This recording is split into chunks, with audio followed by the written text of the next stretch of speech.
Former Herald editor Tichaona Zindoga has opened up on his tough experience when he was at the helm of the state-controlled daily, where he claims the First Lady Auxilia Mnangagwa constantly interfered with his job. He described the experience as uncomfortable, traumatic, and bad. Zindoga was dismissed under unclear circumstances in 2019 after occupying the hottest media seat for just 10 months.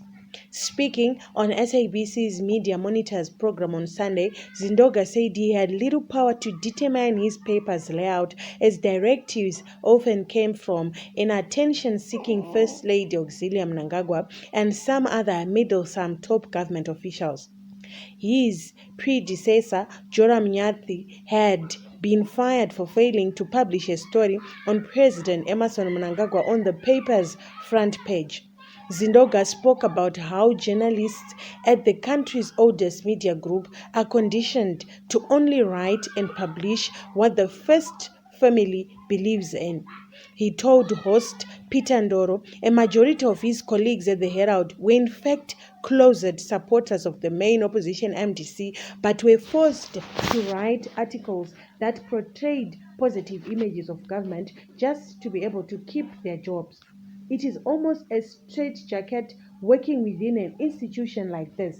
You are conditioned, and when you get there, you know what you're supposed to do within the apparatus of the government, said Zindoga, who is now head of content at Review and Mail. Having knowledge that this is the state media, as an editor or journalist, you have to know that the majority of your job is to support the government of the day. I know a lot of colleagues within this establishment who were closet supporters of the opposition, quite a majority of them, but they would write stories that will all at the same time please the government because they want to feed themselves and their families. As editors too, we know that there are certain things that we might not agree with, but had little choice in terms of determination as to whether that goes in or out.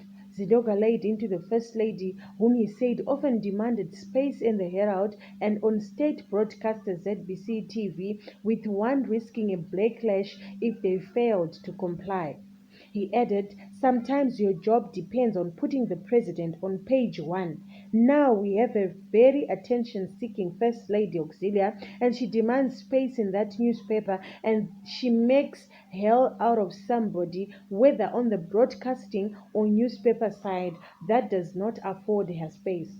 During my time as acting editor, I would put her stories on page 7, which she probably deserved, if anything at all, but I was dragged over what calls for that. And when we then had a determination that she will be on page 2 or possibly on page 1, and even if you look at it right now, it is almost a template that she's on page 2 and her stories are not even combined. She might do certain events on a single day, but she would insist through her PAs, through her lectures, and within our media, she would insist these stories need to be separate. They need to carry certain pictures that she chooses. You do not have the latitude to choose the picture of the First Lady because the people actually choose those pictures for you. I understand that even journalists that she takes on her tours have to first send the copy to her before they send it to us as editors.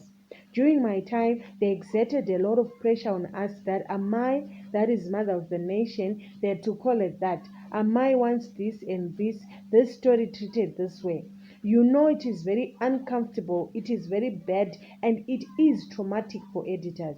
You see that I've come clean on this to report some of the things that I faced at her hands, being dragged over hot coals because of editorial decisions that I would have taken.